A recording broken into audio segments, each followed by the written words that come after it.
Jaloja, one and all Orvillians across the galaxy, across the universe. The Orville universe is the universe that we love. We wish we can live in the Orville universe. We'll have to wait and see how that goes.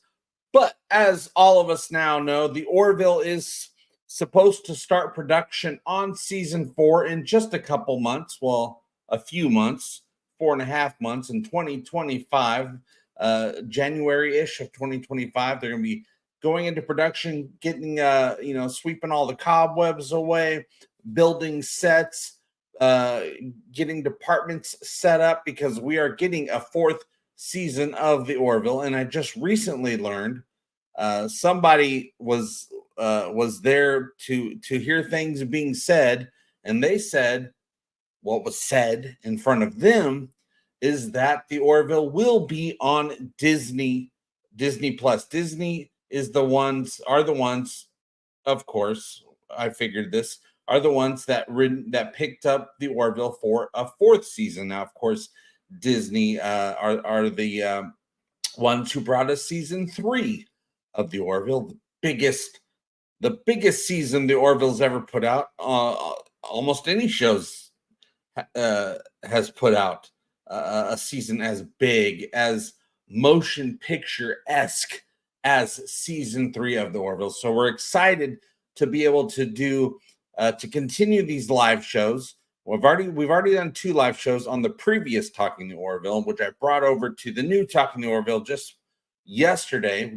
I did a replay of those 2 watch parties to help get people in the groove of starting these new live watch parties right here on the new Talking the Orville channel, which is now phase 1, level 1 monetized by YouTube. We are a crowd-funded monetized channel, meaning we can do super chats, and memberships are back, and super stickers and all the blah blah blah that YouTube does. But we are only a day or 2 away from being fully monetized with ad revenue and all that good stuff, which means I get to start putting out fancier videos on the YouTube.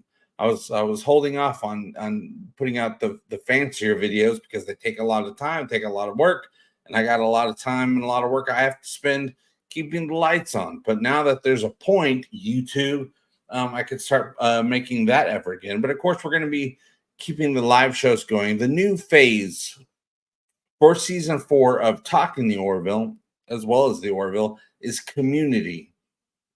We are a community. This is the best damn fandom out there. The best fan community out there.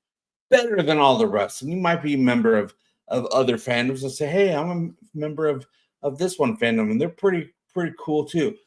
They might be, but not as cool as the Orville fandom. We the best, as DJ Khaled would say. We the best. Archmage Frey, what's going on? Official channel member Archmage Frey. One day, maybe we'll all be monetized. Wouldn't that be great? One day, all of you monetized. Mark Lawrence, hail Avis. Hail Avis indeed. I got Avis right there watching over us, making sure that Mocklin things happen, because our Krill things happen, because he's a Krill. But we're not going to be dealing with the Krill today. We're going to be dealing with the Mocklin situation. So let me get prepared for this watch party. I have to press some buttons here. I'll press that button. Press that button. I'll press that button. Let me make sure that worked. Yeah, it works. So you'll see me here on the screen. The episode will be playing beneath me. Most of the picture will be cut off because it's illegal to play a full episode, play an episode, or even a clip of someone else's property on the YouTubes, you guys. But I will have the episode playing at the very bottom of the screen, right there, and it will have the subtitles of the episode so that you can follow along, even if you don't have the episode queued up on your end of the screen. You'll be able to see what's going on, and we'll be chatting about what's going on in the episode, as well as I have a bunch of facts about the episode that I'll be talking about during the episode, the commentary part. And I am wanting to make some audio versions commentaries for Orville episodes that are a little bit more professional.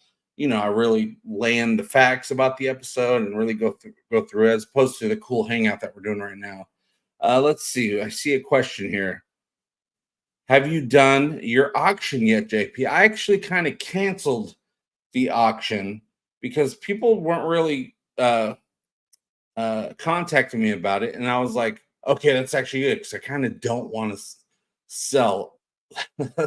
That's my favorite. That's my favorite thing that I own is that picture of Avis from the episode, the Krill episode from the Ancana, when Ed and Gordon are flipping through the Ancana, and there's that page of Avis being a dick, because you know how Avis is. So I ended up not selling it. I needed to sell it, but I was like, you know what? I'll just tough it out a little bit longer because I want to keep it. And Sushinator says, may I ask about your situation, JP, or would that be out of line? My YouTube situation, I mean, they demonetized my main channel, over 100,000 subscribers, a year ago. And I kept trying to reapply every 3 months because they make you wait 3 months, and they kept denying me. And I'm like, I cannot wait another 3 months. I need to get this other channel. We'll get the new Talking to Orville going. We'll work on that, get that monetized, which we've done. And we'll be fully monetized in a day or two once we get 100 more watch hours, which usually only takes like a day. And F the YouTubes. And then the old Talking the Orville channel will go back to being Egotastic Fun Time. And when that gets remonetized, I'll start putting out some Egotastic Fun Time videos over there. I already got ideas for that stuff. And you're like, your general situation, job and stuff. Well, I keep trying to get this awesome job, but it hasn't opened up yet. I've filled out a few applications for other jobs around that area, but I have not been hired. So what I've been doing is rideshare, which is hell on earth on wheels, to try to keep the lights on. It doesn't always go so well. It's really hard to keep the lights on. I'm barely keeping the lights on. Sometimes I'm not even keeping the lights on. But eventually, with the channel being remonetized, it'll help a little bit. So that the ride, get that all together, put all that stuff together, it'll help keep the lights on. And if that job comes through eventually, then I'll be doing really well. And then I'll be the happiest guy on earth. But I won't be able to do any YouTube stuff during the day because I'll be working 9 to 5, Monday through Friday. Working 9 to 5. Let's see. And then one more comment here from Norm. I don't have commercial free, so it makes it a little difficult that I have to pause and wait and do it. Yeah, this will be commercial free on this watch party. So yeah, you might have to. I mean, you'll be able to figure out where we're at, but yeah, you're gonna have to be juggling the timestamps, I guess. Sushi says, "I hope things change soon. Thank you for sharing, JP." No problem. That's what I'm here to do on the Talking to Orville channels. Open up a little bit more, be a little bit more my real self right here on this channel. Egotastic Fun Time, when I get that started, that's going to be all a character that I play, and then this and that. But I'm not even worried about that right now. Okay, so here's me right here on the screen. Below will be the episode. I'll do a countdown. I will do 3. I'll do 5, 4, 3, 2, 1, and on 1 we'll all press play. As you can see, we're on the timestamp 0 right now.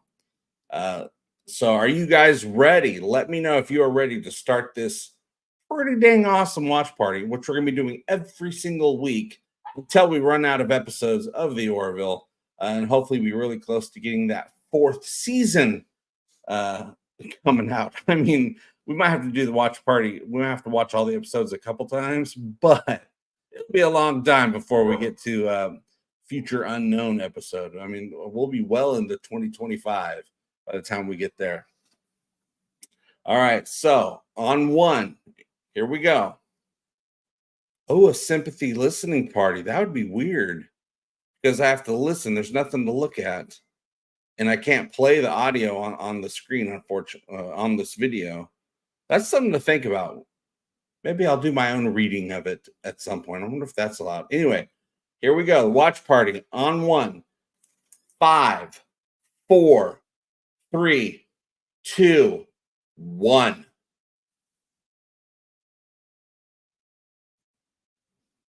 Oh, and here we go. We're introduced to Topa, young little Topa. Claire says, whatever the size of the big was, that it's pretty standard for a Mocklin child.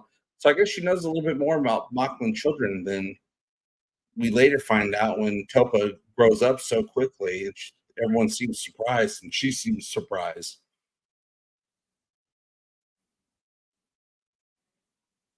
Now, this episode well, this, of course, is the third episode of season one. And Bortus and Clyden. Clyden's right there. We're barely getting to know Clyden. They're debating whether their child, Topa, should receive a controversial sex reassignment. Because, of course, Mocklins are supposedly, as we thought, all male species. But in this episode, we find out, oh, that's not quite true. The Mocklin government's kind of lying to everybody about that. And then, of course, it goes on and on through other episodes throughout all three seasons. Sanctuary, A Tale of Two Tobas, Midnight Blue. Did Future Unknown have some of that going on?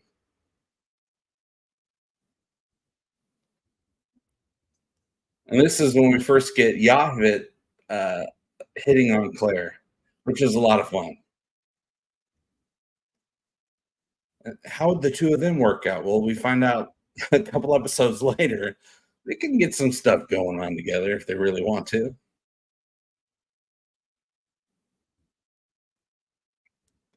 So this episode was written by Seth MacFarlane in consultation with executive producer and writer for the show, David A. Goodman. And MacFarlane received high praise from critics, professional critics, and fans alike, who cited the mature, bittersweet ending, the powerful allegory of modern social issues, and the development of Clyde and Bortus's relationship. I still don't know if Clyden is truly on our side or if he's a spy for Mockless, but that's a few seasons away. Ah, the Orville, the old original Orville song, and um, the ship flying around, the old theme. It's way fancier now, but the original was pretty sweet, pretty magical in a sci-fi way. The allegory, the Al Gore rhythm. Everyone's all talking about Al Gore's rhythm. So after this episode aired, MacFarlane stated that he wanted to explore metaphorically the dynamics of 21st century sexual politics on Earth through the backdrop of a single gender species. It's something that society's still arguing about even today. Although years later, he said that he would have written it differently were he to tackle the issue today. Because, I mean, this episode was written 8 years ago at this point, as far as being written goes. And this episode was directed by Brandon Braga. Brandon's a cool dude. I was able to meet him uh, at the season three launch party. He's an executive producer, got the writer for the show. He got to direct this episode. He later said the episode was the most challenging of his career. We'll get into a little bit more into that, why here in a minute.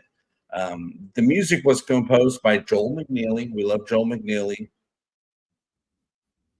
He's done a lot of great music for the Orville. Portis wants Claire to change the sex of his infant. That's shocking. Like when this episode came out, the whole idea of changing the sex of an infant was shocking. I mean, I guess it still is shocking. Oh, here's a little nod to A Million Ways to Die in the West.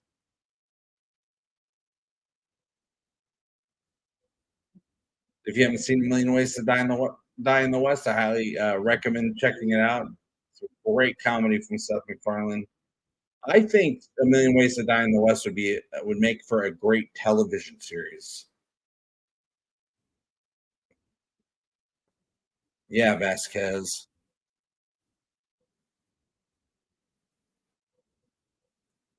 Yeah, at this point,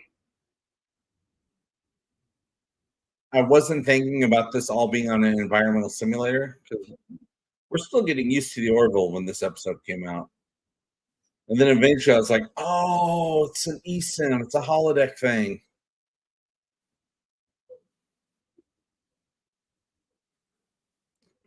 So Brandon admitted that the writers originally wanted this episode to be told much later in the show, like in the season. But they decided to pull it up to episode 3 in order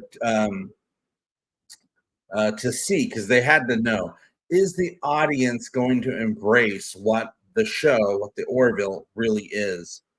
Because, the Orville is, they really want to talk about social issues and present them in a way that everybody's able to listen to the situation and think about the situation. Especially this episode, it's both sides. Girls just want to have fun. It really explores both opinions about the whole gender reassignment topic situation.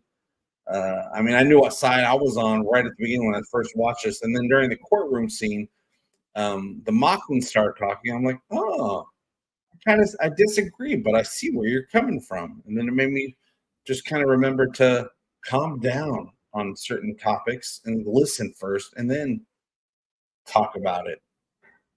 Something the internet's not very good at. But the audience embraced this episode quite a bit.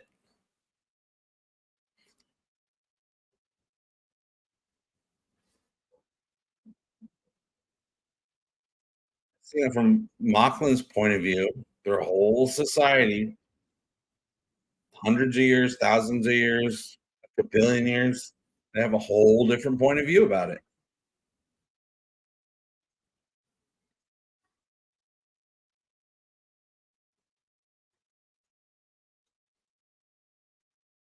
Yeah, yeah, and see, they're really bringing up different points of view in this episode.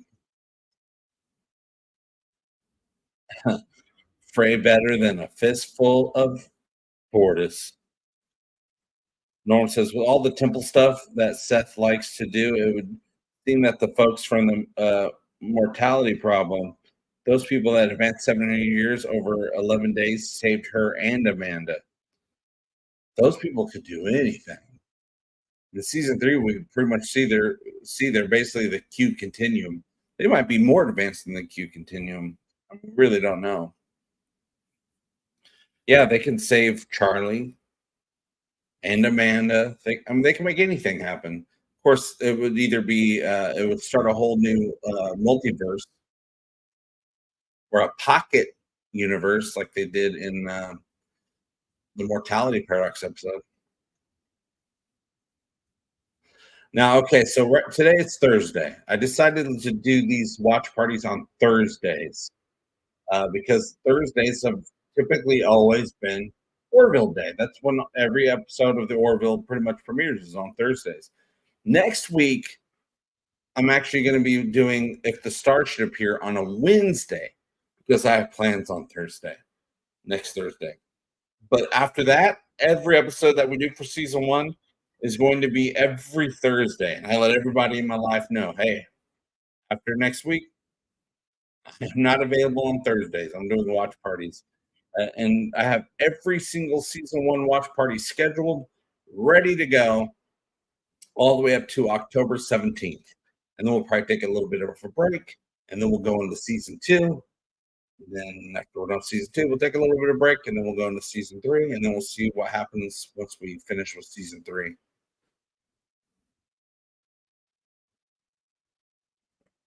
Does anyone else miss seeing Gordon and John at the helm on the bridge? They were the best. I really have missed the two of them being up there ever since season 2. But this episode about a girl is the very first Orville episode that aired on a Thursday. The previous 2 episodes aired on Sundays because they were trying to promote the show and get it going, get the audience built for it. So they did on Sundays after football. And then Thursday is the new night for the Orville ever. Even on Hulu, it's on Thursdays. And this is the first episode to appear on a Thursday.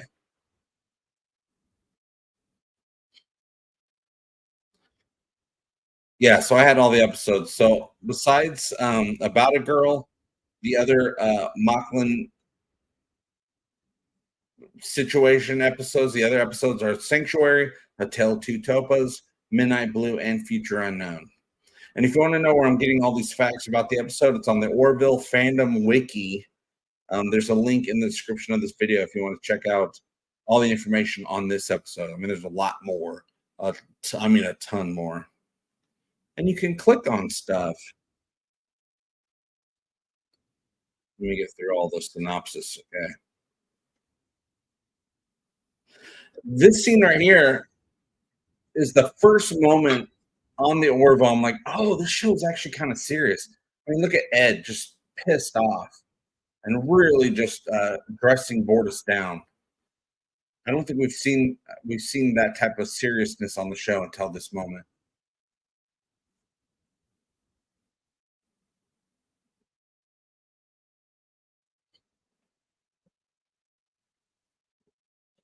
Norm says Thursdays is always good. It seems to be premiere day.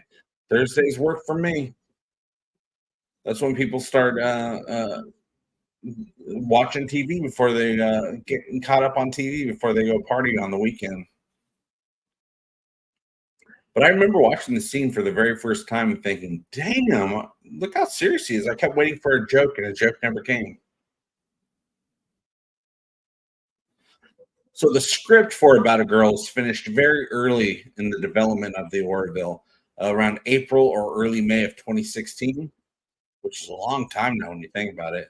Um, Creator Seth MacFarlane wrote the episode with the help of David A. Goodman, who was hired as executive producer after writing was complete. Goodman described the writing process as starting the story from its dramatic elements and only after peppering the script with humor. Yeah, I figured that'd be the best way to do it, is write the actual story, write the drama of it, because there's great drama in the Orville. And, some people don't see it or they dismiss it. So they write the drama of the scene and then they go in and add jokes and levity and humor. Except for sometimes they don't. They just let it be a hardcore dramatic scene.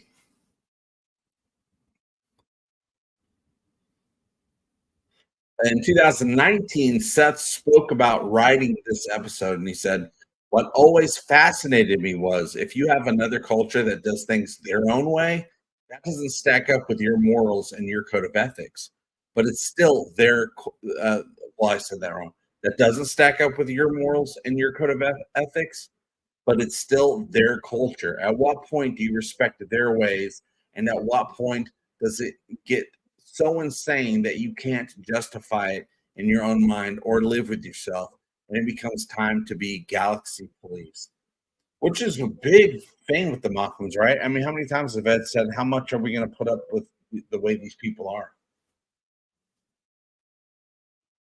I mean, he said something equivalent to that a few times in different episodes. In 2022, MacFarlane returned to mention the episode in an interview. You can write something, and the next day after it airs, you read something that changes your opinion. That happens all the time, certainly with About a Girl. At the time, we felt locked into what this was. There are things now that I might do differently, even just the use of language in that show. I'd love to talk to him about that. I'd like some clarification on particular scenes. Alara and Bortus boxing in a ring. Boxing. I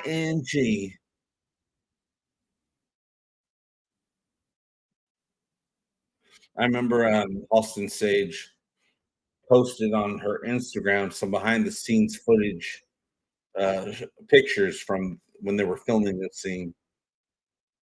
Had this great picture, a selfie of her wearing that outfit. Yeah, take that, you damn Solan. Oh, but she's like, let me hit you back. Hit me and I'll hit you back. Boom. So Machmans are pretty strong, but they pale in comparison to what a Selene can do.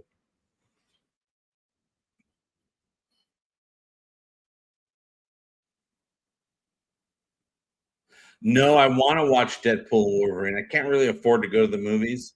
Um, so I'm kind of waiting for it to appear on one of the streaming services sooner than later because that's how things are nowadays. They go out to the theater and then a month later they're on the streaming service. Like I wanted to go see the Fall Guy movie. The Fall Guy movie is going to be on Peacock in just a couple weeks, and so I'm like, all right, yay! I can actually see the Fall Guy movie, and they actually have extra scenes they're putting on there. But yeah, I really want to see Deadpool and Wolverine. I've stayed away for all of 2025 from Marvel, from Star Wars. Well, there hasn't really been Star Trek, but I'm kind of staying away from all the big studios that put out the same stuff and over again. But that does not apply to Deadpool and Wolverine because Wolverine and Deadpool, even though it's a big Marvel studio thing, I still consider it to be its own art house production. So yeah, I can't wait to see it. I just don't know how I'm going to see it. I got lucky, and Hulu actually has the new Kingdom of the Planet of the Apes, which Peter Macon is stars as one of the apes in the movie. A really great character. You instantly know it's him.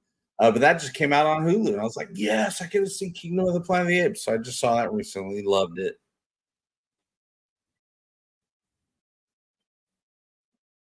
Norm says, I'm an old dude sometimes. I miss things. Sometimes I need explaining to.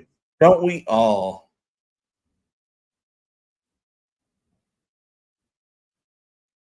Oh, because you got a little bit of a delay. Oh, because of the commercials.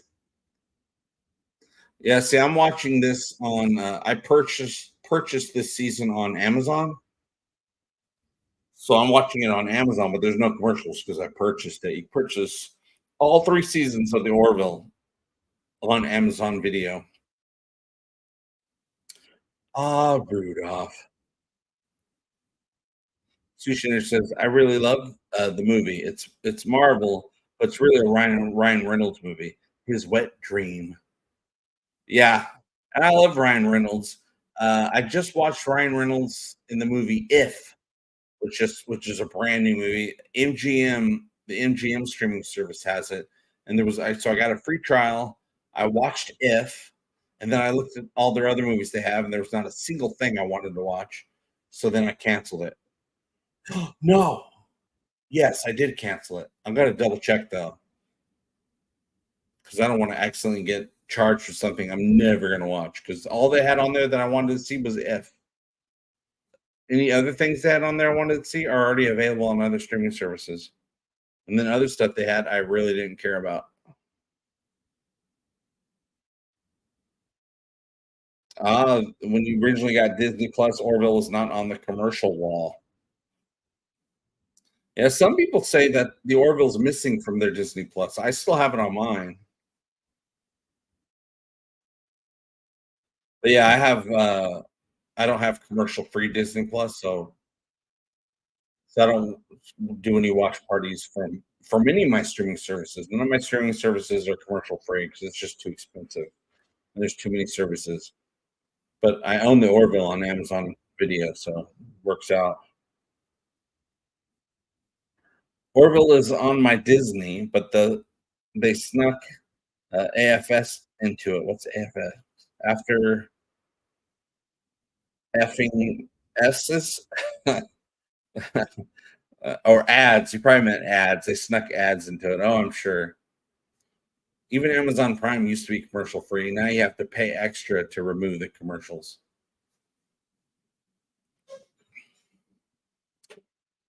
Rudolph did not convince Clyden. Yeah, ads. I got you. I got you. I was picking up what you're laying down. So filming of this episode began around April 20th, 2017 at 7:30 a.m. and ended sometime in May under the direction of Brandon Braga. Filming for this episode actually took 8 days. I wonder if they have For season 3, they filmed things very differently. They did cross-porting, which on one day, they might film scenes from various different episodes. So I wonder if they know how long it took to film each episode of season 3, not counting the fact that they had to stop production for COVID and all that stuff, just actual work.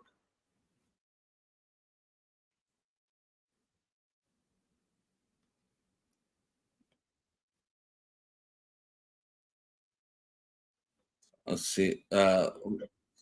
So Brandon Braga said that the Orville has been his most challenging television series thus far. In particular, he highlighted the scene where Bortus watches Rudolph the Red-Nosed Reindeer in the episode as being very difficult to do. Making sure, and he goes, making sure that the topic of Topa's sex reassignment, he didn't want to make it ridiculous, but he still had to make it funny. So it was a very thin line that he had to skirt in order to do the Rudolph scene, have to be funny, but also be serious at the same time. The Orville does that a lot. I don't think a lot of people realize just how difficult that is to do. Don't start passing out penises just yet.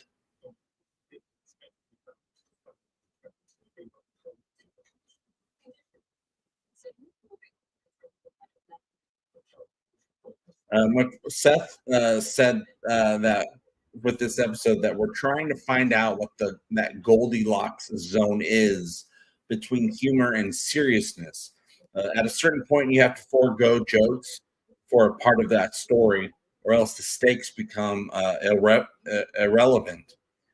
Uh, About a Girl was an episode where the writers found a very good balance between funny and serious.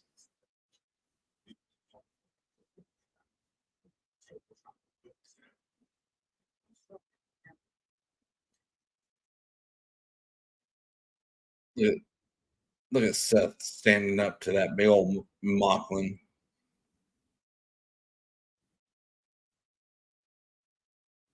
So it's a very tense scene, but he still put the anti-bullying law joke in there.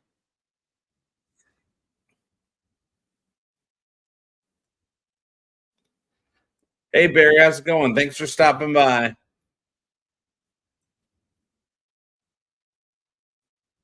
If life itself doesn't have some kind of lighthearted side, the world is doomed.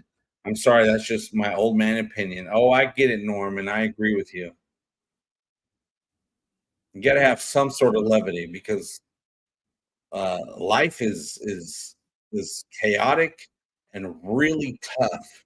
That's why there's so many TV shows, so that people can forget about their own life for a little while.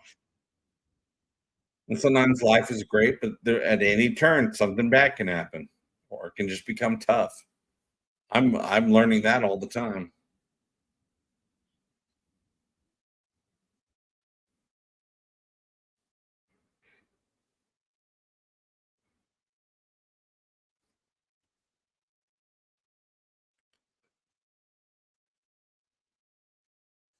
Let's see. Leading up to the launch of this episode, Seth and Peter Macon and Chad Coleman, Clyden, frequently mentioned that belonging to an all male species would lead to conflict between the two Mocklins. The first reference came at the 2017 San Diego Comic Con, where Seth and Peter revealed in separate interviews that Bortus is a focal point of social criticism about gender and sexual identity. Several months later, Seth clarified that the episode would be the third of the season. It's so much talk about the Orville was going on before the Orville ever aired, and I missed all of it. I didn't know anything about the Orville, never even heard of it until after it already aired an episode, and then I saw a trailer for it somewhere, and I'm like, "Oh, what's that?" And then I was able to watch it. I think they had it available somewhere, Fox.com. No, it was on Hulu, and watched it. I was like, "Oh, that's very interesting." I kind of want to. It was good enough. The first episode was good enough for me to want to check out the second episode. And the second episode, Command Performance, had me. I was like, "Okay, this is my new favorite show."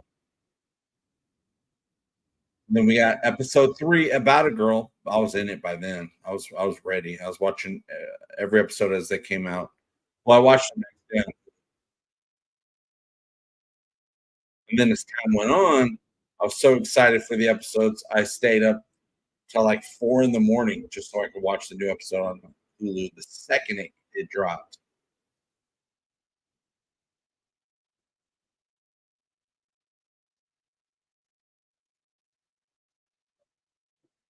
So the audience reception of this episode, About a Girl, the episode quickly became an enduring fan favorite for the rest of the season and was the first to introduce a drama-heavy narrative. The critics weren't so kind initially. The internet, you guys. Uh, Critics, and I say that with quotation marks, uh, critics, basically people on the internet that have an account for Rotten Tomatoes, we're just all trying to get attention. So they tore the Orville apart. Uh, but the fans loved the show. So, and they very much outweighed the number of critics trying to get clicks. So when season 2 came out, those same critics that tore it apart in season 1 gave it 100% certified fresh because they're just trying to get clicks, so they're trying to appease the audience. So watch out for critics, you guys. They're not really most critics aren't critics; they're clickets. They're just trying to get the clicks. Uh, so the critics weren't so kind initially, but Brendan Braga said, "But the fans got it." After About a Girl aired, MacFarlane spoke frankly about its critics and its fans. There were a lot of weird hostility about who do you think you are writing about this stuff. That's what science fiction should do. The reaction from the fans was the opposite. They went, "Yeah, we're game for any kind of story you want to tell us," and that's how I am. In this genre, there really should be nothing off limits. I mean, go all the way back to the Twilight Zone. There was nothing they wouldn't talk about in their own way. I think the second you start closing off issues that are of the moment with regard to your storytelling, then you're not doing your job. Very well said, Seth. Very well said. And this was a really gender reassignment and all that was a very hot topic. I mean, it still is a pretty hot topic, but it's a really hot topic when this episode aired.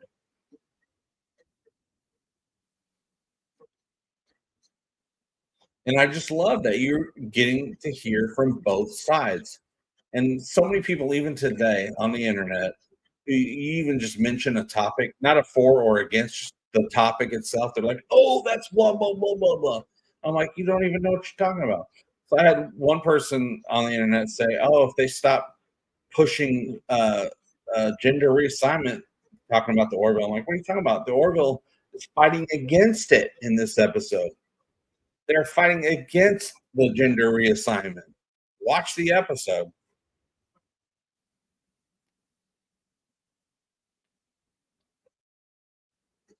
So all they're pushing, all the Orville is pushing, literally in this episode, is not to do the reassignment.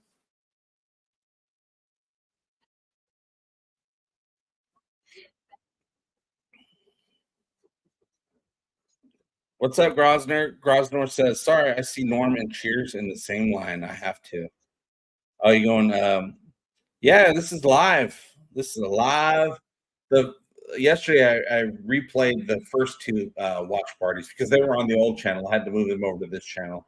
And I'm like, well, if I premiere them as a way to promote this watch party and all the future watch parties, because we're gonna be doing every week the entire all of season 1, and then we'll take a little break, and then we'll do all of season 2, and then we'll take a break, and we'll do all of season 3. You can click on the link in the comment section that I posted of the entire schedule for the watch parties.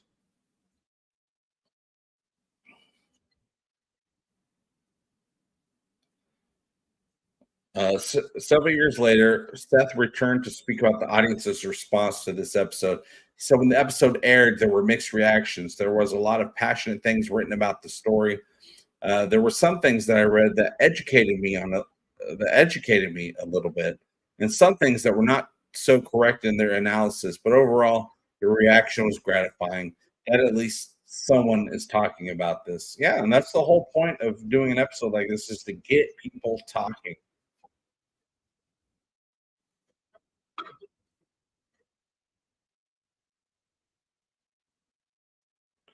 Oh, Mockless is stating some spitting facts.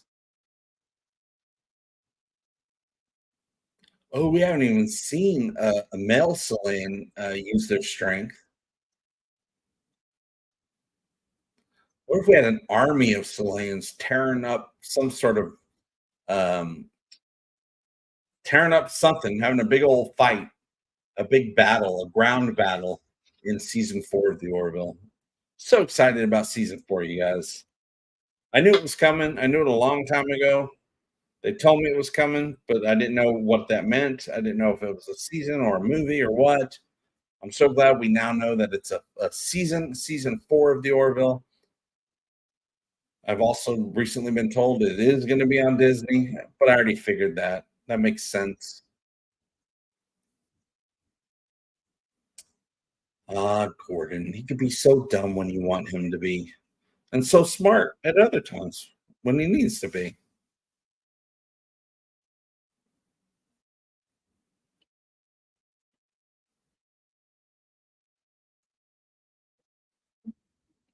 Bill Nye the Cancer Guy.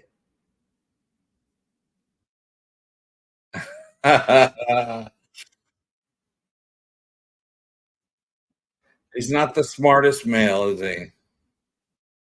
Kelly's my favorite character. And I am pretty sure she's coming back for season 4. I don't think Adrian's going anywhere. She's an actor. She wants to work. She was mad that she wasn't working because it takes so long between seasons.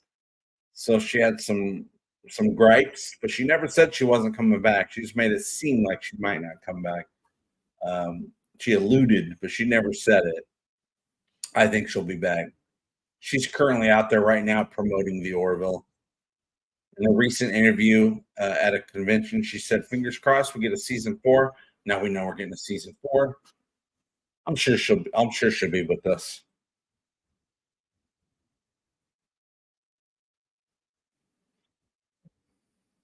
There are some.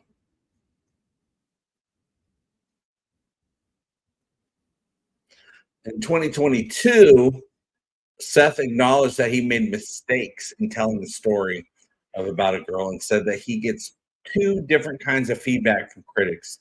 Some critics celebrate his good faith attempt to humanize the struggles of transgender individuals, while others reject the episode in its entirety for its problems. Speaking to the latter group of critics, MacFarlane said he had no defense, but each time you get a little better at it.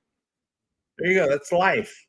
That's things you want to try to do. You might not be great at first, but you're making an attempt, and the more you do it, the better you get at it.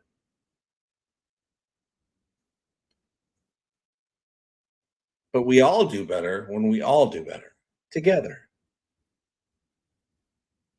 Even though About a Girl was the first episode of the show to air and it's in the Thursday night slot, it was watched by 4 million television viewers in the United States, the third highest for the season overall. The episode commands a 7.9 rating on IMDb, the highest rating in the season until then. So this is a highly watched episode.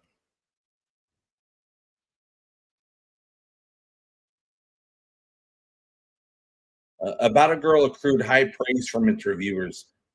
Michael R. of Den of Geek, you might have heard of Den of Geek, awarded the episode 4 stars, one of the highest ratings he would give the show all season. He enjoyed the writing and noted that the episode's poignant and tragic ending reminds us that cultural change does not happen overnight. And how?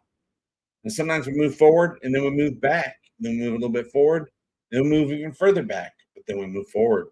Always moving forward, even though we got to take steps back every now and then. Grosner, I am reading from the Orville Wiki, the Orville fan wiki. There's a link in the description of this video if you want to check it out. You can check out all the information on all the every episode of the Orville, every episode, every season, every actor, every character, every ship. I mean, it's in depth.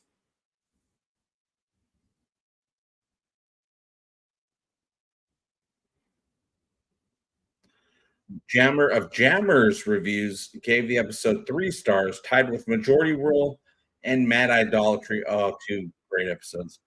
For the highest of the season, calling the episode bittersweet and sadly reflective of the problems of society. Nick Wonsersky loved the episode, calling it the best yet. And that's not saying much. It's only the third episode, but it was the best yet.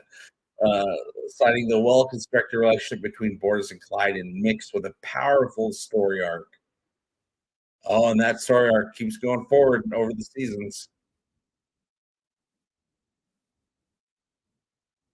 So when season 1 of The Orville was being written, this was the second episode to be written.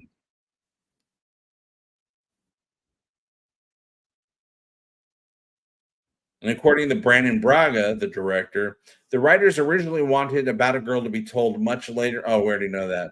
Much later in the season, they decided to move it up in the season, just to see what the audience would think. Is the audience going to embrace what the show really is?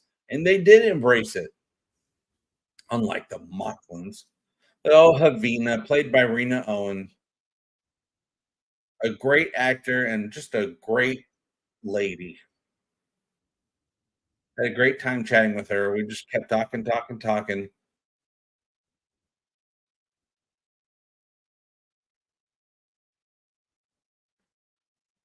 And when we met Havina, we didn't realize there's all kinds of other female Mocklins out there, somewhere out there. We thought she might be the only one.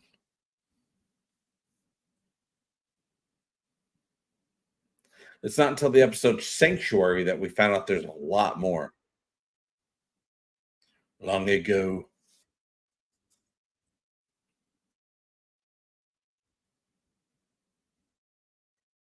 Which means that not all Mocklins feel the same way about their culture.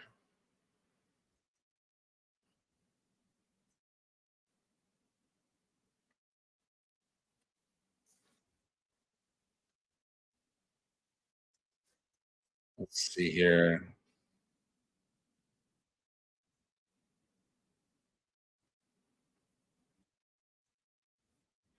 Oh, in this episode, there's a white handheld device on Claire's desk, Dr. Finn's desk, that is revealed in the second season to actually be a follicle simulator or stimulator, I should say, follicle stimulator.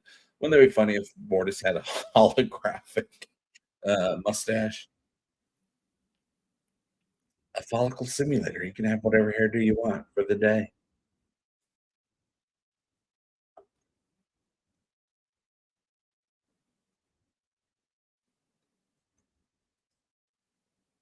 So, what episode is your cameo in season 4, JP? They haven't told me yet. I think I'm going to be a love interest to to Kelly. I'm going to be Kelly's love interest, and then Ed gets jealous because he thought they were going to get back together, but they weren't because she met me. They haven't told me my character's name yet, but I think it's something like that. Jay Pulio. Jay Pulio, the Reteption, will be making an appearance this Saturday. We're going to be live streaming the next episode, episode 5 of the Orville RPG tabletop game that we're playing.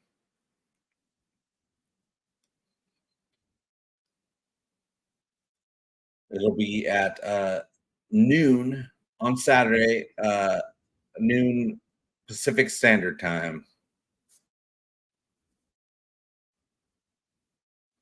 I'm so glad they got Rena on to play Havina. She really sells it. I mean, she really brings a gravitas to the character and to the whole episode.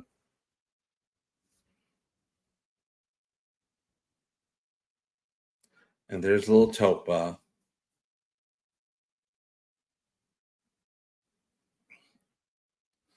Earlier in the episode, Isaac says that a single female Mocklin was born every 75 years. Lies. That is a lie. That is revealed to be that is revealed to be a lie perpetrated by the Mocklin government and sanctuary. Borda says that a few are born every generation, and Havina suggests it is even higher. And we know now that's true. We still haven't uncovered why the Mocklin government is keeping this conspiracy alive. I mean, they even have it so that if you were your gender was reassigned at birth and you get a bioscan on Mockless, the bioscan won't even pick it up. Won't even reveal that you were born a female. I didn't realize until he got scanned by a union bioscanner.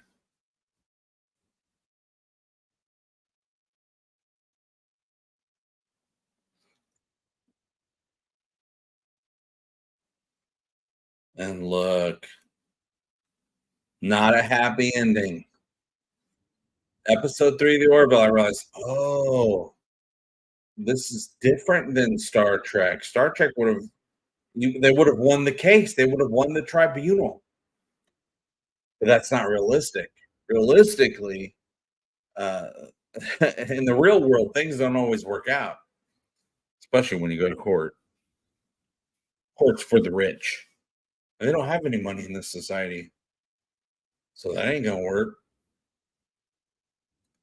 Clyde knows just to let it be. There's nothing he can say that's not gonna piss Bortus off right now. Bortus is a survivor. He's not gonna give up. And here's Rico Anderson, also a really cool guy. I've met him a few times. We've chatted a few times, not only in real life but online. We've chatted a little bit too.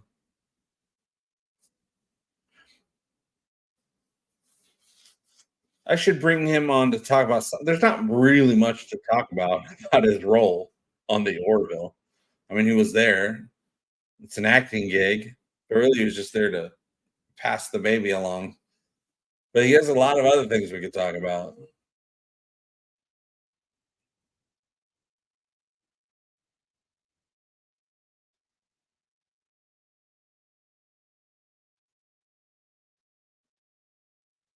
And there's Clyde looking at his boy baby. This is my son.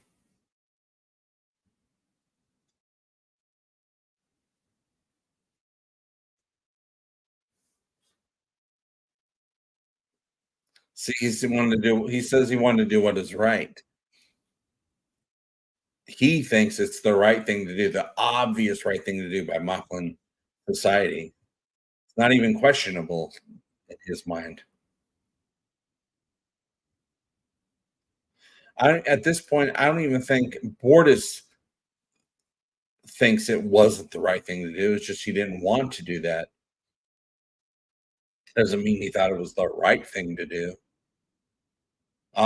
There we go. No, don't want to play the next episode. You guys, I'm back. I pressed the wrong button. Here we are. Now it's just us.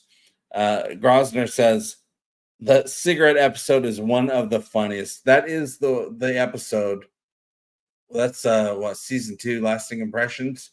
That episode, I did laugh out loud. I was watching the show by myself in my apartment at the time, middle of the night, and when I saw the back of Bortus's head sitting on the the command chair on the bridge, and there's smoke coming coming up in the air, I stood up and I screamed, and I was laughing so hard. What's going on, Kujin Comic Art? Alex, what's happening? Hey, please remember to like the video. Oh, thank you so much. Always a good reminder. Norm says you don't always win. You don't always get what you want. Yeah, Mick Jagger taught me that one. You don't always get what you want. Grosner says another way of thinking of it is that it's way for grown-ups to play pretend, but with rules and guidelines. Absolutely. Especially season 3. They had a lot of rules and guidelines for COVID. But that's a whole different type of set of rules. Norm says,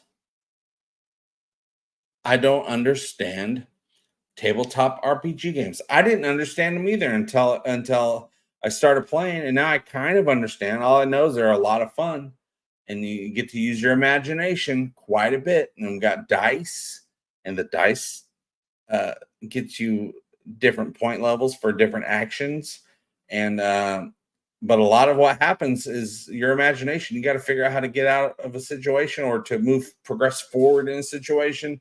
And it's just whatever you think of, and then you think of it, and then sometimes you got to roll to see if it's going to work out or not. Yeah. When Grace Archmage says justice for Woma clans, for Mocklin Lakes, and for other Mocklin males that don't fit the norm. Sorry, Norm, said your name, but the normal, like Lokar. Lokar went to prison. He got locked up for being straight. And think about flipping another issue on its head. Lokar was looked down upon or judged because he likes women, which goes against all of Mocklin culture. And then us, the audience members, are like, "Well, that's just normal to us. That's not normal, but the general standard, not for everybody, but for the majority of the population." Yeah, Lokar story is great.